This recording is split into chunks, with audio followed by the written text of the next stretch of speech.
yaitu tidak khusyuk. Tidak khusyuk ini bisa penyebabnya beberapa hal. Kemungkinan kayak misalkan dia buka mata, yang menyebabkan dia tergoda oleh mata sehingga ngelirik temennya, diri kuasin, ting, muntah jatamu itu kabeh. Nah, orang seperti ini ngurusi orang lain di rukyah model apapun nggak akan reaksi. Atau kemungkinan kedua, karena dia sudah sering baca kalimat itu, meremehkan. Siapa? Bukan hanya yang belum pelatihan, bahkan praktisi sendiri. Misalkan ada praktisi rukyah, tapi asal lambung, dia didiamkan. Ya sama aku teknik ini, engkau mesti muntah. Dia harus tahu tapi tetap aja meremehkan. Maka jangan coba-coba. Kalau dia sudah meremehkan Quran, gak bisa sembuh, penyakitnya gak bisa sembuh. Banyak enggak? Banyak, lebih dari 1000 orang rukyah itu meremehkan Quran. Karena apa? Sering baca ayatnya. Bahkan Rois Kuliah KW, ini yang KW ya. Habis pelatihan pun kadang-kadang langsung ke dokter. Nah keliru kan?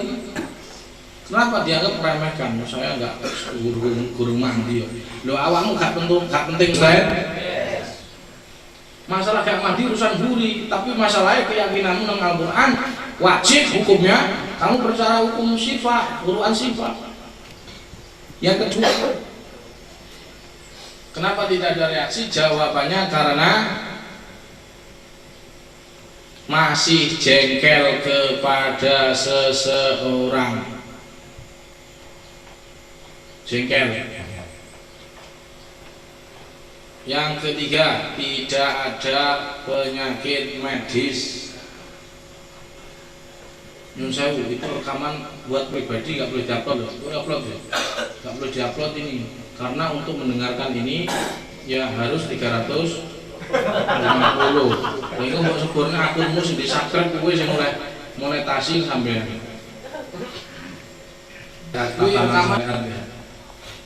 Jadi bukan reaksi atau kesurupan. Banyak orang yang kesurupan, banyak orang reaksi ketika dirukyah tapi nggak sembuh-sembuh. Betul? Nah, makanya jangan berharap keliru. Yang ketiga, keempat, penyakitnya sudah akut. Sama jangan sombong, berarti aku gak ada reaksi, berarti sehat. Belum tentu, saking akutnya gak ada reaksi. Contohnya apa? Contohnya orang kena stroke. Silahkan kamu lihat. Tidak ada reaksi, muntah tidak, apalagi kesurupan. Kesurupan itu hanya untuk orang sehat. Yang kesurupan seperti di TV-TV, apakah saya nggak ampuh? Gitu. Bukan, kamu yang nggak paham. Justru ketika kesurupan itu nggak ampuh. Menurut Pak, cik amatiran. Tapi pun hikmahnya, pertama, hitop saya tadi kepada penyakit psikis dan medis, maka gangguan gaib keluar. You understand? Yang kedua, kalau kalian tidak ingin kesurupan, kalau perlu dirukyah, hanya medisnya saja yang dikeluarkan, ya cukup itu metode seperti ini tadi. You understand? Maka nggak akan kesurupan. Kok kesurupan? Maknanya jin RT, gitu loh. Orang diundang metu ngono lho, wis kepanasan, urung dipanasi wis kepanasan. Jin tingkat R. Ada enggak? Ada deteksi gangguan gaib. Kan penyakit ada 3 tadi. Psikis, medis, gangguan gaib. Betul? Bagaimana cara mendeteksi gangguan gaib pada diri seseorang tanpa terawangan, tanpa mediumisasi, tanpa seperti di TV? Mana di TV itu? Yang Anda maksud? Yang saya maksud adalah seperti di TV, ambil rambutnya terus dicium. Saya mencium bau martabak di sini. Tahu kamu yang di TV itu? Tidak perlu seperti itu. Ada cara yang simpel, praktis dan tidak melanggar syariat. Ada untuk mengetahui gangguan gaib. Bagaimana caranya? Caranya adalah setelah pariwara berikut ini. Assalamualaikum warahmatullahi wabarakatuh.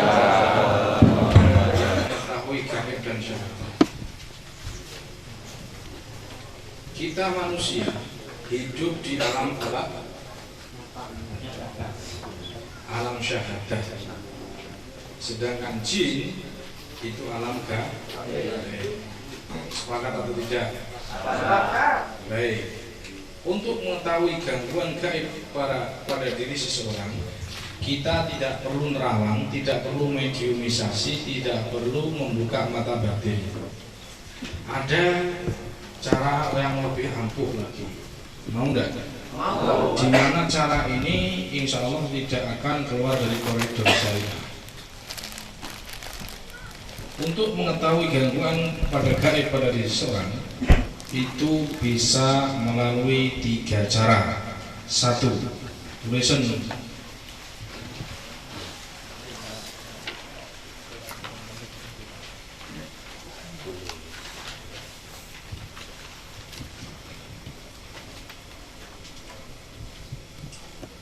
Kalau diruqyah, dia akan reaksi sebagaimana di buku halaman 16.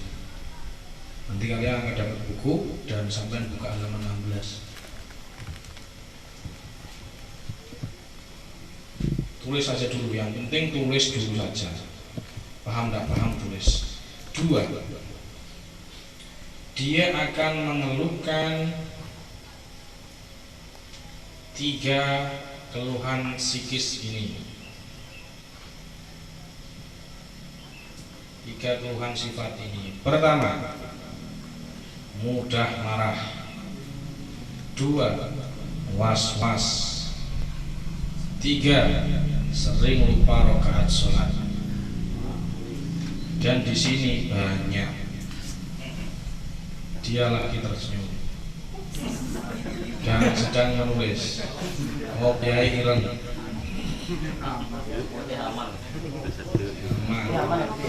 Sing putih umpama iya isi karo kopiahe.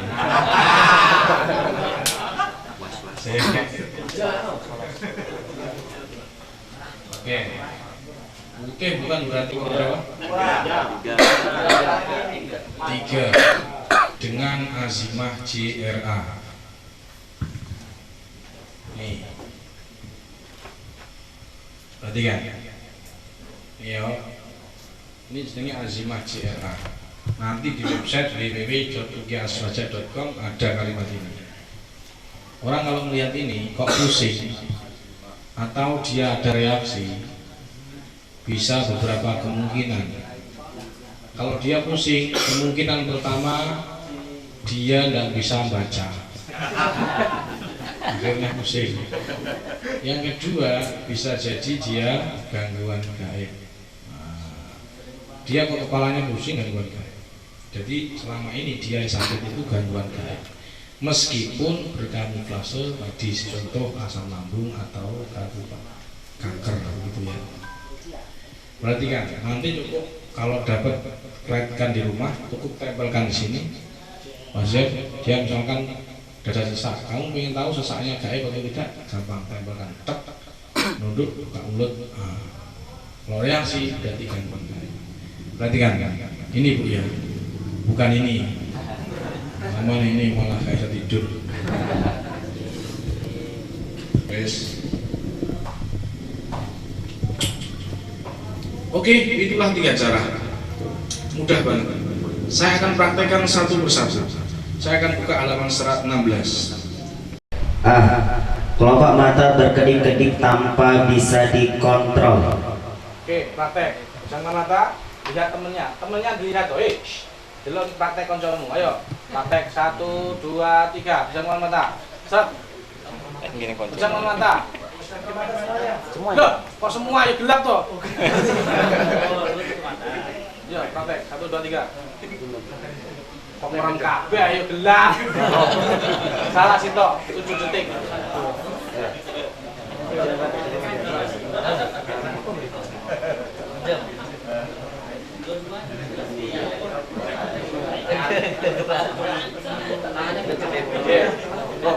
Lagi gantian.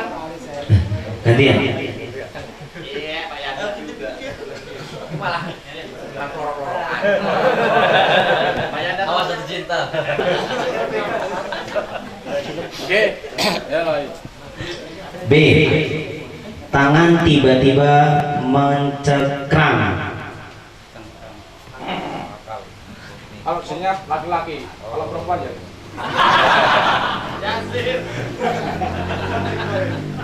Oke, yang ke C.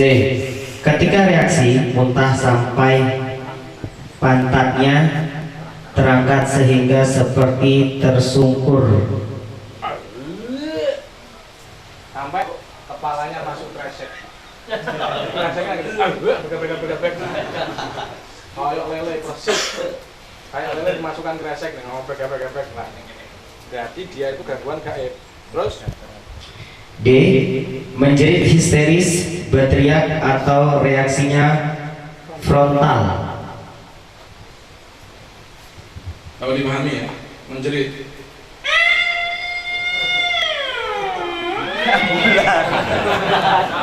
Suara apa itu? Soalnya istilah menjerit yang mau masuk di prakteknya barang. Ya. Ya.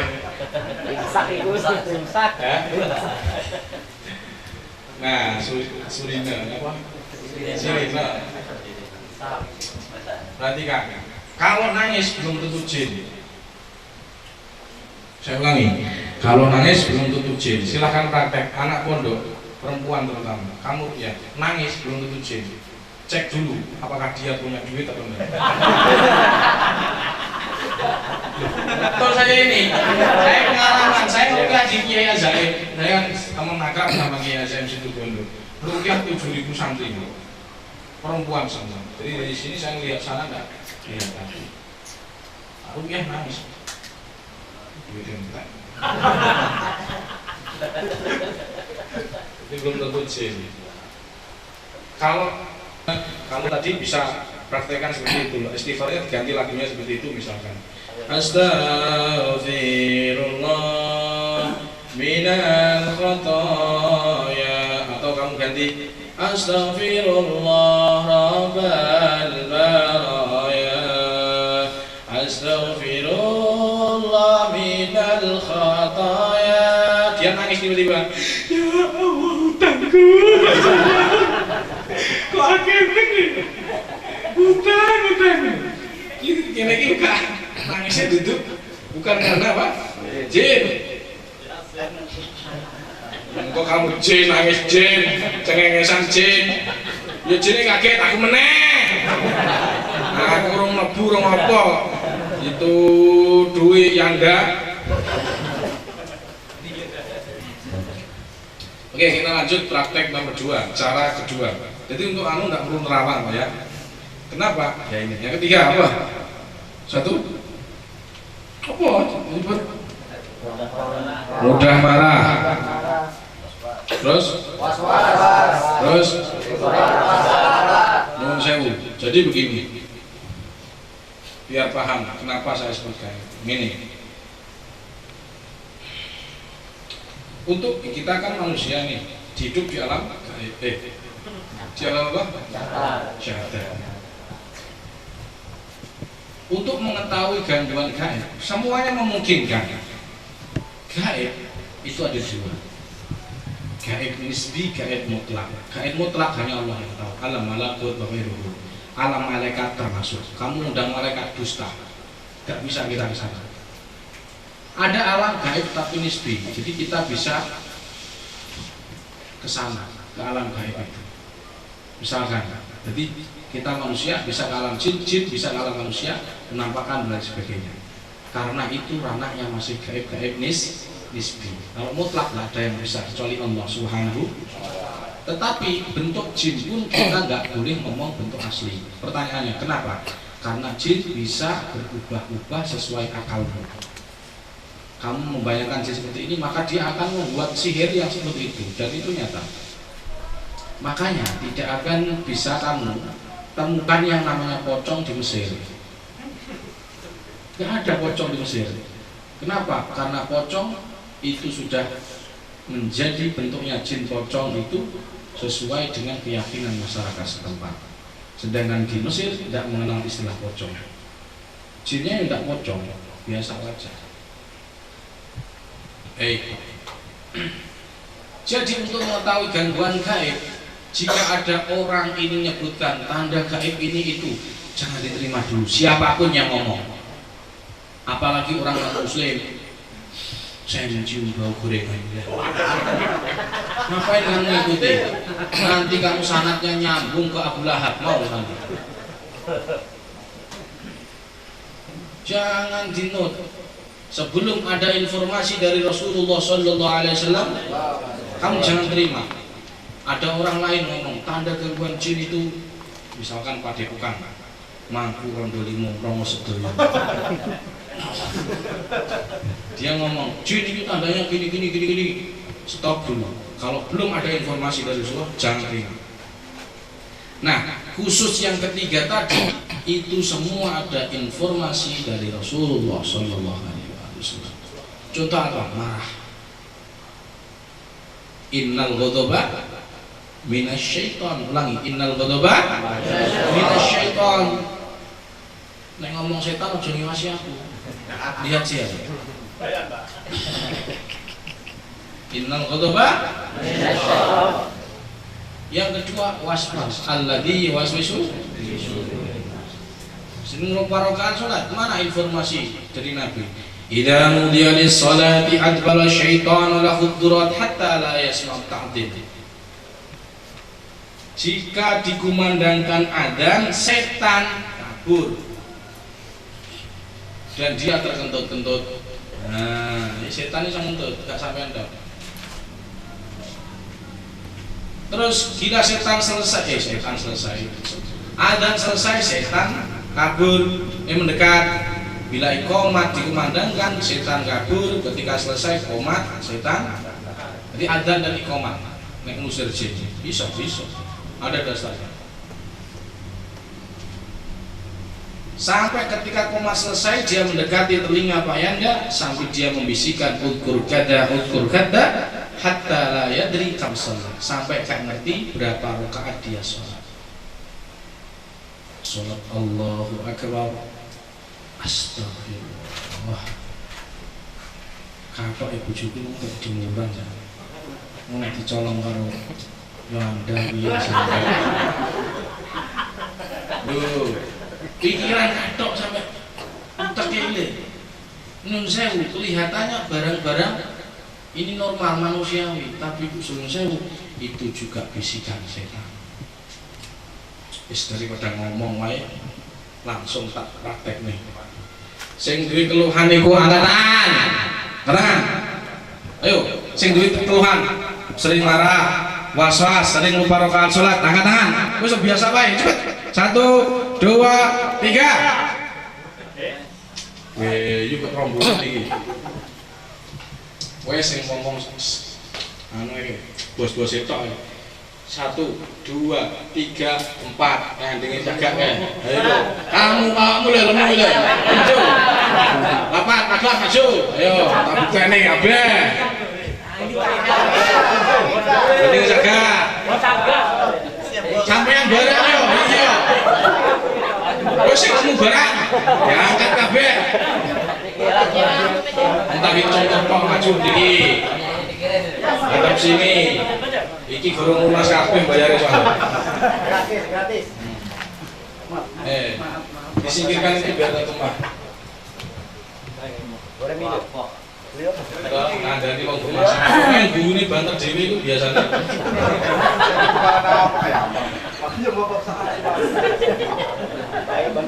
Larang dong, wong elek iki gumbul wong elek. Perhatikan. Tadi kan saya bilang, ciri gangguan gaib apa? Jadi perhatikan kalimatnya. Ciri gangguan gaib ialah dia memerlukan 3 gangguan ini. Sifat ini psikis.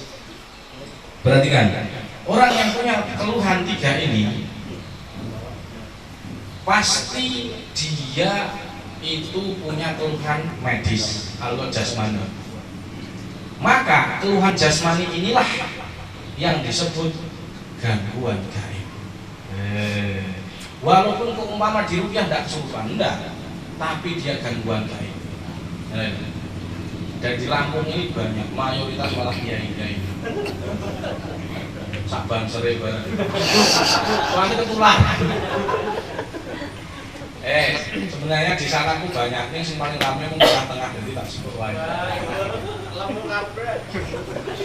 Oh, enggak dari sing cilik ya. Yes. Soalnya mangane gak bismillah ya.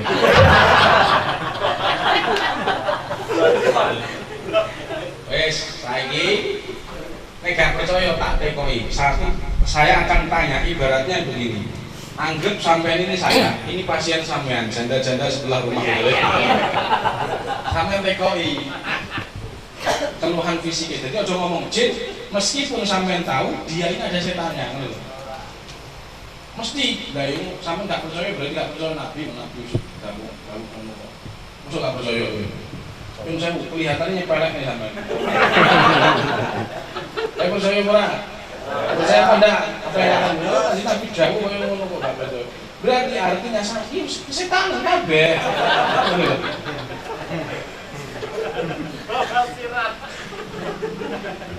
Sampai kita, jadi walaupun roh gangguan gaib ini ojo ngomong jin sih. Ini sakit kok. Gara-gara kok gak gelem diruqyah, gak gelem berobat nang kurang gara-gara awakmu ngomong jin. Ini gak roh. Jadi nek wong ketok alim ku jane gak roh. Nek awakmu kakek ngomong, jarine wong kene mung kakek codot ya.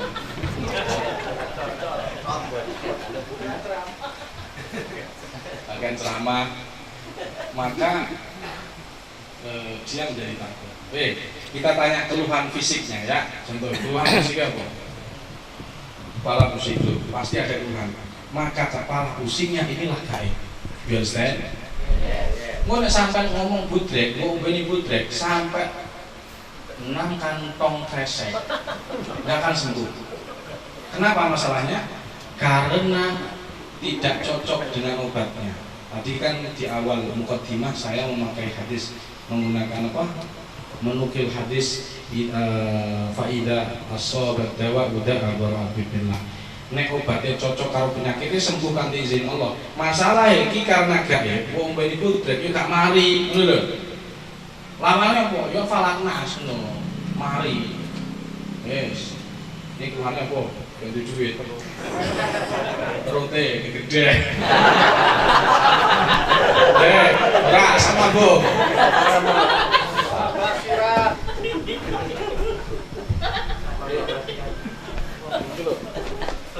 Di panitiane sirahe paling pengen wayo.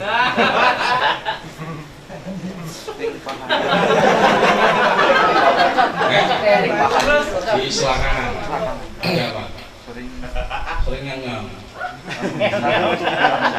Kakek diloan.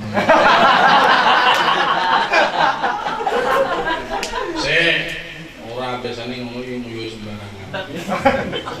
Sopir ini. Keluhannya apa?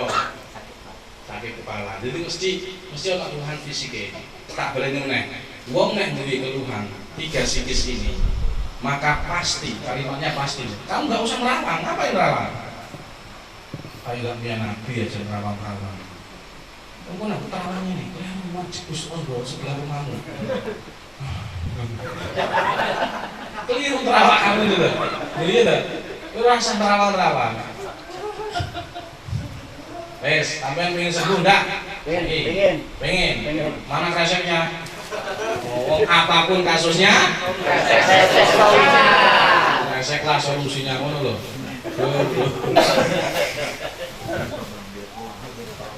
Kopi ekspor.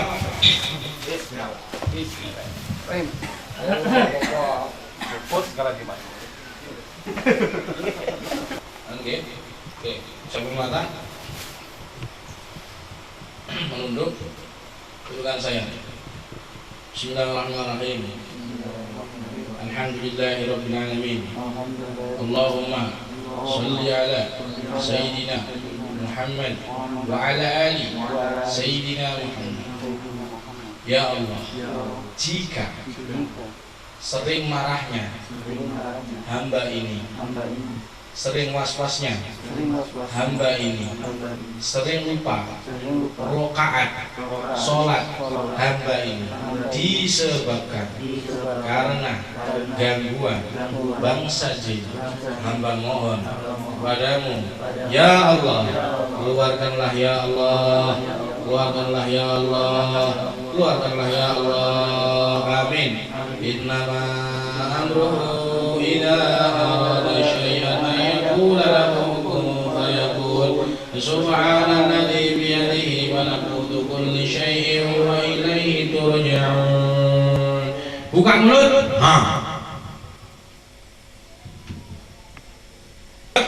Ayo. Dua. Ayo. 2, 3, 4, 5, 6. Saya ulangi, jika kamu tidak mau saya akan bakar kamu. Buka mulut, menunduk lagi, buka mulut. Oke. Ayo cepat. Dan di sini yang di kepala ini masuk. Keluar dah kamu. Keluar dah kamu. Ayo. Ayo keluar cepat. Yang sering membuat tertawa berbahak ini keluar cepat. Kamu sudah tidak boleh lagi mengganggu anak ini. Karena anak ini sudah jadi murid saya. Karena 350. Ayo keluar ya. Coba itu sampai 10 ya. Keluar bakar 1, 2, 3, 4, 5, 6, 7, 8. Ayo cepat keluar dari sini cepat. Demenan saya akan membakar kamu ya. Terus. Ayo. Nah, ayo Pak. Ayo, turun. Ayo turun. Ayo ikuti saya. Terus. Terus. Kamu ini gangguan ini. Jadi kalau gangguan gaib nggak harus kesurupan, Pak. Nah, bakar toh. Ayo. Itu. Ayo keluar cepat. Ayo. Terus. Ya wis, santai aku. Biarkan dia bersahadat. Biar tidak pusing lagi. Yang kamu mau saja. Berikan saya. Asyhadu alla ilaha illallah wa asyhadu anna Muhammadan Rasulullah. Dah keluar dari salat sini lagi menghentikan 1. Terus 2. Gantung ini ikut tangan saya. Terus.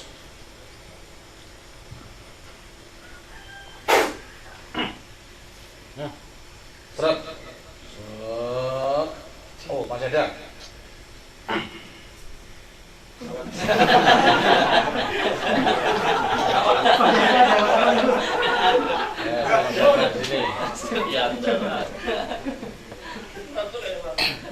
Buka matanya semua. Alhamdulillah.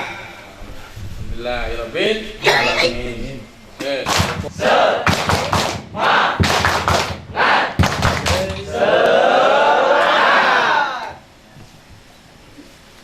Saya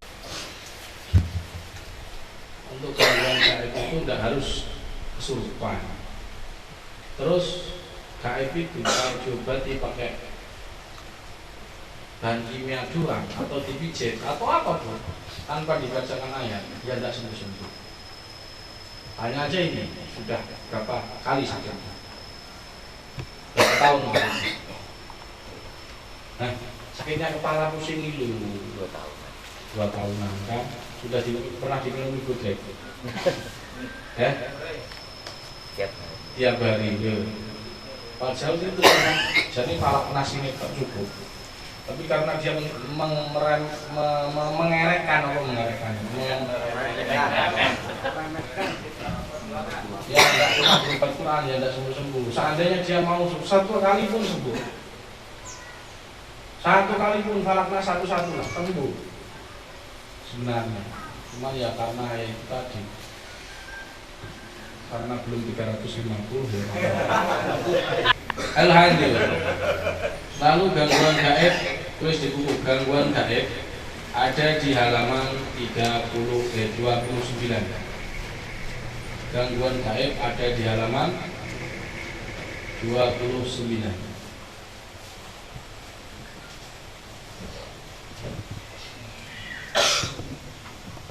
Nanti Sebelum itu ada gangguan psikis, gangguan medis. Jadi ada lengkap. Yang pertama disebut masus syaitan. Masun diganggu, setan ya jin diganggu jin, alias kesempelan. Apa?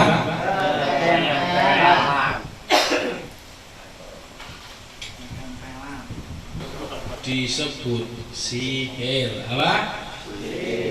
Atau santet kok, atau guna-guna, lentre, pring sedapur, darmo gandul, gandul loco, gathol ilang,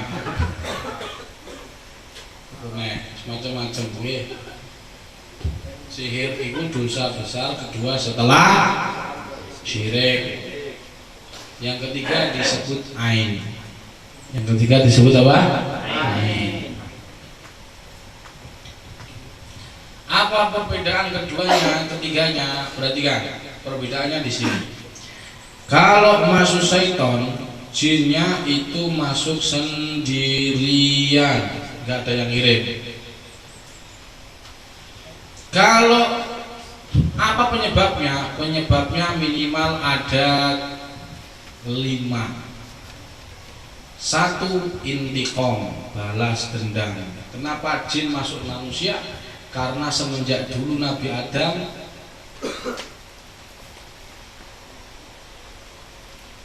jin itu berjanji menyesatkan manusia. Namanya intiqom, la'attakhidanna min ibadika nasiban mafruḍa.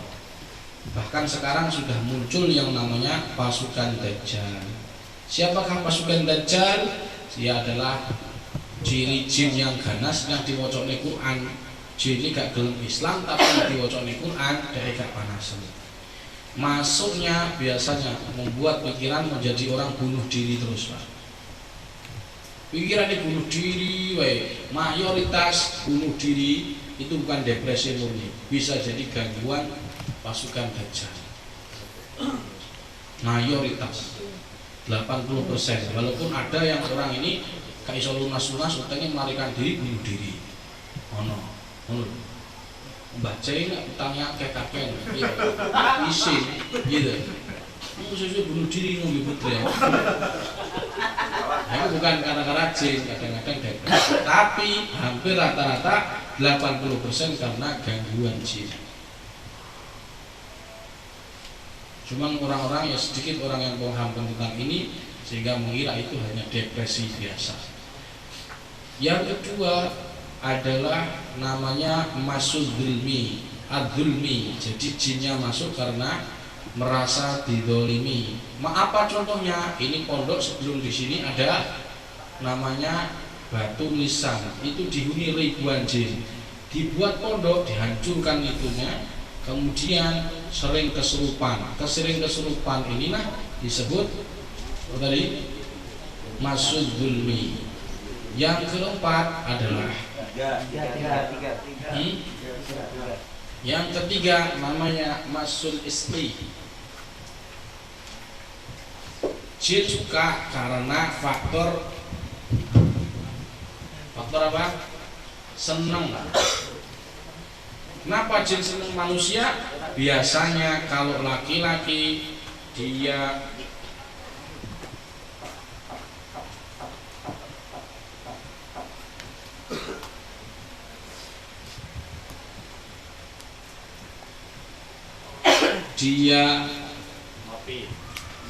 ngopi lagi ben ndak ireng ote yang lemu itu salah satunya itu ya senengane ote pamer weteng gitu misalkan yo gitu contoh Mbah Jai teko omah dari kono ku ana kebun dia buka baju terus ternyata ada genderuwo di kelapa. Dia pakai baju ndak baca bismillah. Seandainya baca bismillah, insya Allah jinnya tidak bisa masuk. Tapi karena lepas baju juga baca, jangan sepelekan. Makanya nggak perlu kamu pageri awalnya. Apa pageri awal? Cukup menghidupkan sunnah Nabi itu sudah pagar yang kuat. You understand? Yes. Makanya jangan terlalu kalian percaya omongannya dengan parah normal. Parah normalnya. Cukup sunnah Nabi kamu lakukan bismillah, insya Allah kita nggak berani masuk. Nah karena Mbah Jai tidak baca bismillah, itu setannya masuk. Seandainya baca bismillah mau masuk takut Pak. Wow, silau men. No. Karena nggak baca bismillah, buka jinnya masuk slep ke kepalanya, pusing. Di ruqyah jinnya keluar. Tekoi, lapo kan mlebu ini. Aku seneng bocah iki. Lapo seneng. Bocah iki panganane akeh.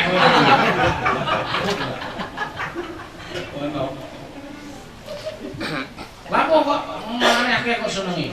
Mulakno bocah iki wetenge gedhe kaya aku, apik. Wetenge gedhe. Makanya hati-hati. Kok ada perutnya gede. Itu berpotensi disukai jin. Maka kalau menjadi tukang suuk, wetengi kudu dicilimi. Nek memaksakan diri nyuwuk, sedangkan dia perutnya gede, khawatirnya kalau dia ngerukyah orang, pasiennya belum muntah dia sudah muntah. Atau paling fatal kalau pasiennya belum kesurupan sudah kesurupan sendiri. Gitu loh. You understand? Yes. Kan malu. Siapa yang seneng jin? Ya biasanya karena faktor suka warna merah. Kerudungnya merah makanya ngeburu terus. Emosian. Masuk syek. Nesu, nyuwun sewu lho Mbak. Ini bukan berarti jinnya PDIP, ini bukan. Biasanya loh, ini kembang-kembang suka warna merah. Yang keempat, karena namanya masul jalbi wa tahdir. Jalbi wa tahdir. Dia jinnya ditarik dan dihadirkan ke tubuhnya untuk tenaga supranatural. Misi kalau dewi carane ngedon iki gelombang otak sampai tingkat aku gak ngajari lho ya. Ini carane piye wong-wong lho biasanya meditasi dhisik, nek wis meditasi gelombang teko alfa nyedot jin nek wis masuk alam gaib sok mone lep jinnya ditarik dihadirkan. Macan, jadi macan tenang. Nah, makanya hati-hati nek duwe guru kok sampean kok ngosongnya pikiran, tak keni energi. Transfer energi nyuwun sewu jin iku ya tokoh tenaga. Jadi jin iku ya energi, Bro. Nggih to, tapi negatif. Apa buktine negatif? Nek mlebu nggarai nesu. Ngono. Lah, tukang suuk piye? Tukang suuk sebenarnya untuk memaksakan suuk untuk mengatasi suuk ini hanya terpenting adalah akidah kita, iman nggak Al-Quran obat itu aja. Nggak kuat, malah kayak fatale awake dhewe iki lho merasa ganti musuh. Aku ganti musuh. Keliru. Wong Islam ku duwe musuh. Musuhe pinten? Apa ae? Siji setan. Aku nak ngomong setan sekarang ini. Setan kok ono loro, setan menungso lan setan jin. Betul? Setan mung sifat lah. Nah, syaitan ya syaitan. Jadi setan itu maknane makhluk Allah yang suka membangkang. Iso menungso lan jin. Nek sing ngejak elek menungso nonton orkesan gitu. Terus artis sawe mongkel. Ngono kuwi ya setan janjane. Nyun sewu tapi gak iso diwacane ayat kursi. Ayate gua kursine uncal bathoke. Lagi iso.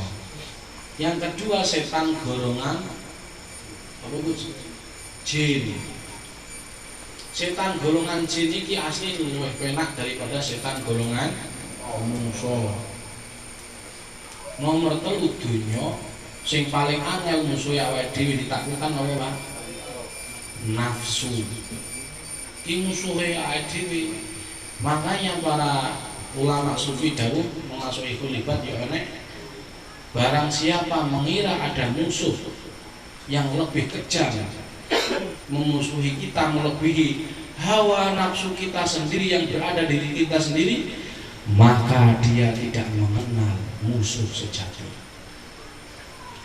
Jadi memerangi hawa nafsu awake dhewe, kok awake dhewe ngelawan hawa nafsu kok menang, iku disebut jihad gede, jihadul akbar. Sahabat Badar pun kalah loh. Bayangkan, jadi kowe merangi itu ya jihad. Hawa nafsumu pengen mangan rong piring, kamu tahan, gak usah sih, sabar. Sak piringnya cukup, ketemu bekan jending sini-sini kok. Nyuwun wong tak dhewe piye ya. Sabar mangane, stop, aja digetne wae sabar. Barang siapa mengira ada kekasih yang lebih mencintai dirimu, melebihi Allah Subhanahu wa ta'ala, maka sesungguhnya kamu tidak mengenal kekasih sejati. Wong iku nek seneng awake dhewe mergo diimbal balik. Atasi gangguan kesenvelan kita perlu memahami kaidah lalat dan sampah. Oh sesuk bedane ngene. Berarti kan nek ketempelan jene mlebu dhewe, nek sihir jene mlebu dikirim wong. Nek ain jene urung mlebu sihire wis mlebu. Wis tak bahas tok ketempelan. Nek ketempelan Pak, sampean kudu kaidah napa wau? Tulis lho. Engko lali. Untuk mengatasi gangguan ketempelan harus paham kaidah lalat dan sampah. Nek sampean iso menguasai kaidah iki, sampean iso nangani wong ketempelan gampang.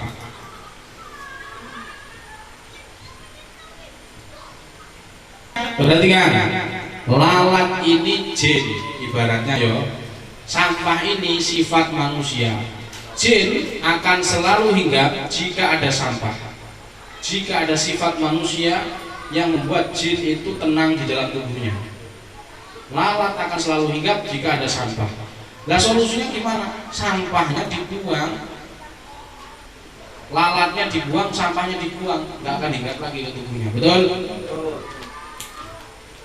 Itu kalau kaidah sampah dan lalat.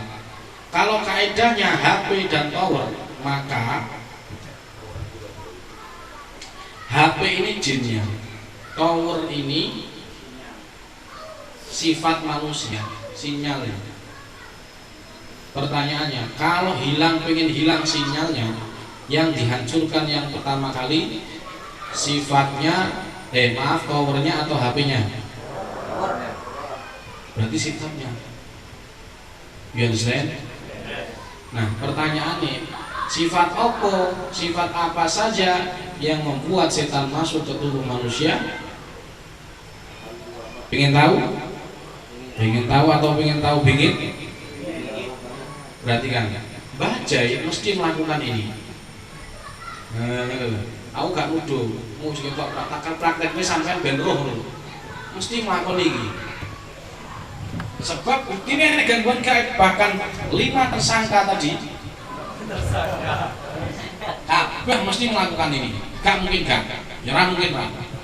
Apa itu? Wis penasaran deh.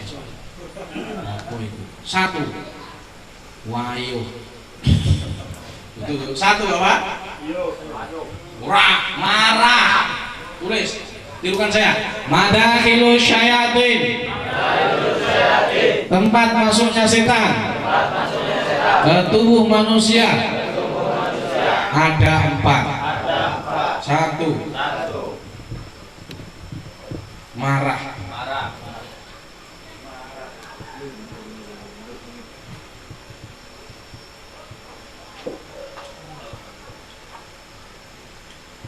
Tak tekoni.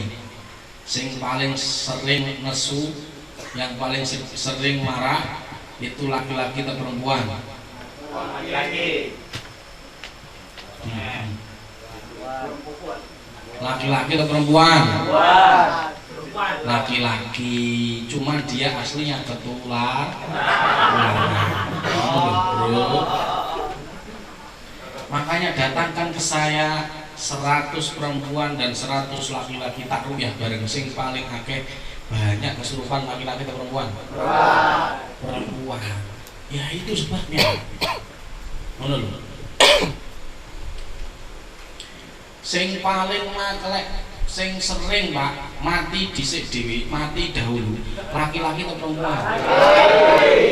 Laki-laki. Itu tahu sebabnya. Ya, kondisi. Tapi ketika pulang, kok lupa berantakan rumahnya, dilabrak istrinya. Brodol, bringos e. Goblok dadak. Wis to sak jaga-jaga polisi. Saya punya anggota reserse Weleri Kendal. Kuwi nyuwun sewu kok Gus. Sliku kok ganas gua elek niku. Terus bojone sira ngelu. Mas, ora ngomong lho. Andi dhuwit, Mas. Tak suwuk tadi tak ruya. Pret. Ngono lah. Pret ngono iki. Ki lambene jedil ngene. Pret ini. Apalan 3 ayat kok ilang kabeh. Kabeh. Iku nek guru kelas Roy Surya enggak iso. Marah penyebab. Maka kamu sebagai LDNO nanti ya toh ujung tombak LDN kudu ndak wae. Malah kan praktisi bingung, Gus, kok kesurupan terus yo jenis. Nah, iku penyebabnya Bu. Ya, ojo sedih. Laki-laki karo istrinya meninggal sedih apa tidak? Sedih seminggu. Jajal terus no 2 minggu nang suleh nek. Ngono. Wes itu paling saya pengalaman. Loh, maksudnya menemui orang laki-laki seperti itu. Hidung belang itu ya ada praktisi saya sendiri Pak. Kalian takut ke apa? Sedih itu penyebab jin itu bisa masuk ke tubuhmu. Meskipun kamu peruqyah, karena setan santet tidak mengenal siapa kamu. Orang kalau sedih itu wujud pasti di sini dunia loh ya, mesti imannya akan lemah. Kalau imannya lemah, mukminnya lemah, setan bisa masuk, santet bisa masuk. Tirukan saya. Jin tidak takut kepada kiai, buya, ajengan, ustazah. Dia hanya takut kepada 3 orang. Dia tidak takut kepada peruqyah. Dia hanya takut pada 3 orang ini. Maka ketika kalian ingin ditakuti oleh setan dan santet, harus melakukan 3 hal ini. Apa itu? Yang pertama yaitu illa ibadaka minhumul mukhlasin, harus ikhlas. Jangan punya pikiran mengembalikan 350. Kalau kamu kok belajar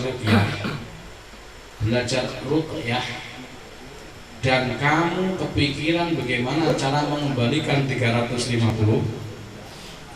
kamu habis ruqyah orang sesek dadamu. Kenapa? karena kamu diserang. Pertanyaannya, kenapa benteng Takeshi ini bisa jebol? Karena kamu gak ikhlas. You understand? Makanya tadi ramuan saya, kalau dikasih alhamdulillah, kalau gak dikasih diem saja di situ.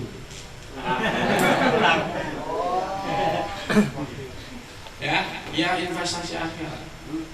Yang kedua mukmin. Yang keempat mutawakkilin. Yang ketiga innahu laisa lahu sultanun 'alal ladzina amanu, orang mukmin, wa 'ala rabbihim yatawakkalun, orang mutawakkilin. Jadi kalau kamu nyuwun sewu sedih, itu bagian wujud iman orang itu tipis. Kalau imanmu tipis, jebol benteng, gampang kena santet, jarang goyang masuk ke matamu. Contoh sedih, ada Mbak Silvi namanya, 2 takut, 3 marah sedih tak takut, terus ngopo kok pati ngopo. Pokoknya kuat A1, 2, 3 itu apa?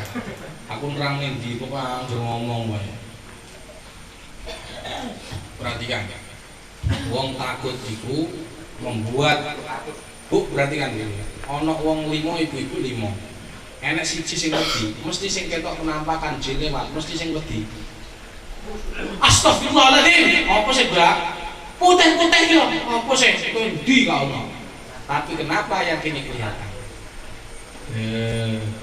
Karena sifat takut, dan awakmu takut derdek, takut, gemetar, maka energimu itu dikuasai oleh si jin ini, sehingga jin ini mampu menampakkan sihirnya. Dengan kekuatan sihirnya mampu menampakkan dirinya masuk ke alam sahadat. You understand? Makanya saya mau ajari 1 mantra supaya kalian tidak takut kepada jin mulai hari ini sampai meninggal dunia. Mau? Mantra ini dibaca setelah sholat 1 kali. Berarti sehari berapa kali? 5 kali. Tulis. Oh, susah kan? Orang guyu aja. Kosong pikiran. Kosong pikiran, pikiranmu kosong, ora mikir apa-apa, ngebleng. Setan ngebu. Bu, makanya nek wong kesurupan Bu ya, kayak piturono Mbak, ojo nglakoni 5 papat iki. 5 papat. Papat iki. Gon, sakniki singkat cerita kita akan bahas sihir dan cara penanganannya. Sebelum bahas sihir dan penanganannya, saya akan kita akan mendeteksi gangguan dalam diri kita, ada atau tidak. Siap? Siap dah? Kalau siap, mana kreseknya? Oh, panitia. Duduk, bersama saya. Bismillahirrahmanirrahim. Asyhadu an la ilaha illallah wa asyhadu anna Muhammadar Rasulullah. Asyhadu an la ilaha illallah wa asyhadu anna Muhammadar Rasulullah. Asyhadu an la ilaha illallah wa asyhadu anna Muhammadar Rasulullah. Alhamdulillahi rabbil alamin. Allahumma salli ala sayyidina Muhammad wa ala ali sayyidina Muhammad kama sallaita ala sayyidina Ibrahim wa ala ali sayyidina Ibrahim, barik ala sayyidina Muhammad wa ala ali sayyidina Muhammad kama barakta ala sayyidina Ibrahim wa ala ali sayyidina Ibrahim bil alamin innaka Hamidum Majid. Ya Allah, jika was-was hamba, marah hamba, sering lupa maka sholatnya hamba ini dikarenakan gangguan bangsa jin atau korin-korin dari bangsa jin.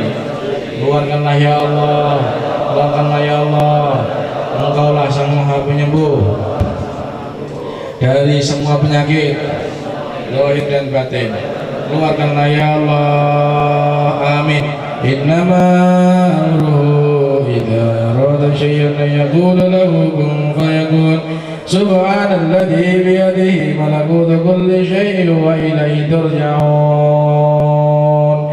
Buka mulut, tarik kreseknya. Nah, dia keluar nanti. Hatimu nyambung ke Allah. Terus.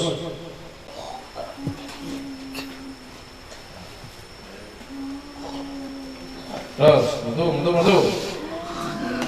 Ayo turah.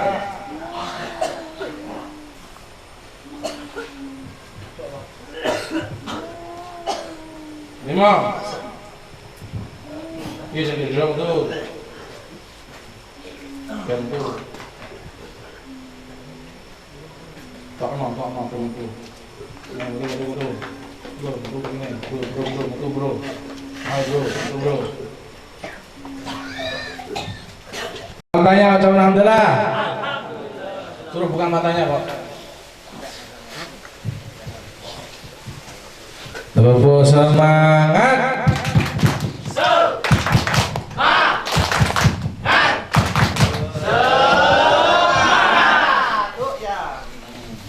Nah, perhatikan. Yang reaksi pasti ada gangguan. Metode yang efektif untuk gangguan gaib. Jadi gangguan gaib kan tadi apa? Ketempelan, sihir dan ain ya. Ada dua metode yang efektif. Satu, untuk mengatasi gangguan gaib ada dua metode yang efektif. Selain itu ada banyak. Di buku nanti banyak, ada 11. Tapi yang efektif cuma dua. Satu, metode tasbih kaukah. Caranya, metode tasbih kaukah. Caranya, bacakan Yusuf ayat 64 sebanyak 21 kali ke tasbih. Lalu dipegangkan orang yang gangguan. Nampak? Metode berdiri. Oke, saya tanya langsung praktek. Yang punya tasbih koka mana angkatan? Belum punya. Ya, kamu dia duit tasbih koka kok ya iso gawe jangan ini. Malah mau kalung tok dia. Nah, kira lagi. Ada yang punya lagi? Kira kita serah. Saya punya berapa? Nih, nggak praktek nih. Ya untuk yang di sana, tasbihmu dibacanya apa? Itu Bacanya biaya.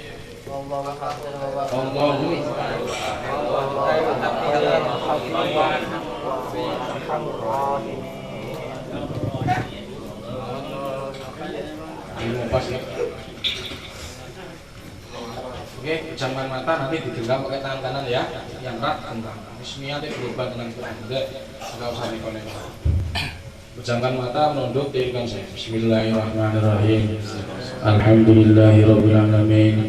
Allahumma shalli ala sayyidina Muhammad wa ala ali sayyidina Muhammad kama shallaita ala sayyidina Ibrahim wa ala ali sayyidina Ibrahim fil alamin innaka Hamidum Majid. Ya Allah, dengan media tasbih kaukah yang sudah dibacakan ayat-ayatmu, jika dalam tubuh hamba ada gangguan bangsa jin atau sihir atau ain, hamba mohon kepadamu, keluarkanlah ya Allah, keluarkanlah ya Allah, sembuhkan hamba ya Allah, amin. Innama amruhu idza arada syai'an fayakun. Subhanalladzi biyadihi malakutu kulli syai'in wa ilaihi turja'un. Tetap pejamkan mata ya, kita disebut Allah, pejamkan mata. Nanti kalau saya pegang tasbih pokoknya di kanan genggam.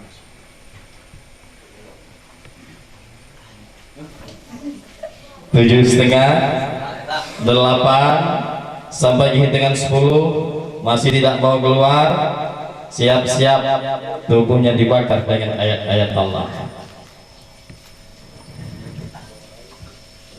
8, masuk sendiri atau ada yang ngirim?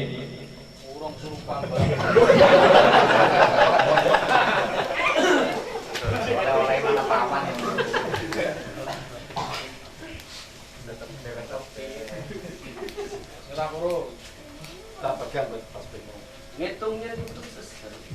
8. Baik, kalau kamu sudah hitungan ketiga, kamu lihat atas sana, kamu ikut mereka ya. Walillahi junudus samawati wal ardi walillahi junudus samawati wal ardi walillahi junudus samawati wal ardi walillahi junudus samawati wal ardi. Kamu lihat atasmu, kamu lihat itu. Mereka ikut mereka ya. Mau ikut mereka? Oke, dalam hitungan ketiga keluar. 1, 2, ayo Hambali keluar ikut saya.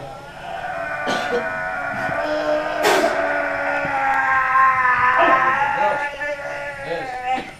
Stop. Selamat tanya, alhamdulillah.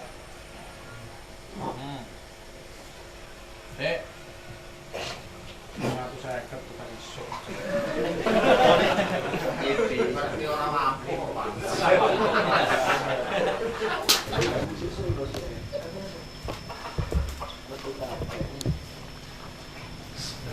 Bukan dia ngomong.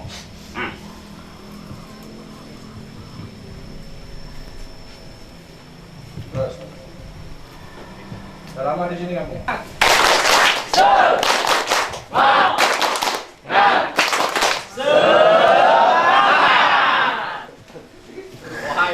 Seperti ini namanya masus syaitan, yang ini namanya sihir. Bagaimana cara saya dengan cepat melihat itu sihir? Padahal tadi sebelum kesurupan saya kok sudah tahu itu sihir. Bagaimana saya mendiagnosa kok cepat? Pengen tahu rahasianya? Pengen tahu? Kalau pengen tahu, insya Allah saya akan jelaskan setelah pariwara berikut ini. Assalamualaikum warahmatullahi wabarakatuh. Assalamualaikum warahmatullahi wabarakatuh. Rebo semangat.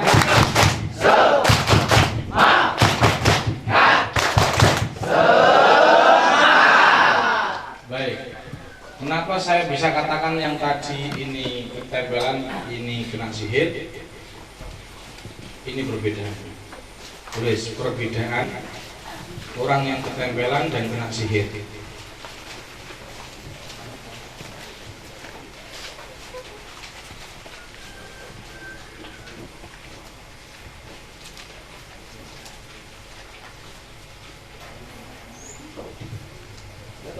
Kalau ketempelan itu keluhan fisiknya cenderung di depan, seperti matanya pusing di sini.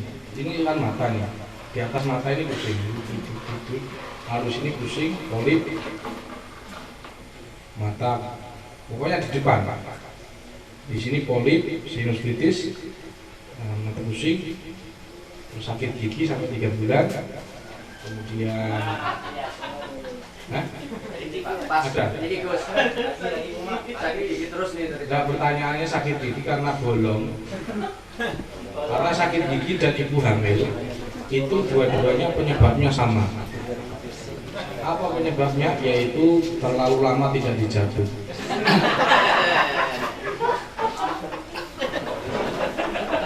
Serius sakit, nggak balik bui kagak. Kelat ngabut deh. Jadi sakit gigi. Terus dada sesak, batuk-batuk sampai 3 bulan. Selama batuk, sesak, asma, asam lambung, tidak bisa menghalu priang, selalu angka 6, mengkurut, atau tadi selakangannya ada benjolan. Nah itu sama. Itu juga gaib ya. Tapi ketempelan jenisnya. Nah, kalau sihir itu dari belakang. Maaf, kalimatnya kecenderungannya, cenderungannya dari belakang. Tidak harus ya, kecenderungan. Kepala pusing, punggungnya berat, tulang ekor sakit. Tulang ekor sakit. Panas atau sakit. Gak percaya, langsung tak praktekkan. Bisa ini tadi, depan atau belakang.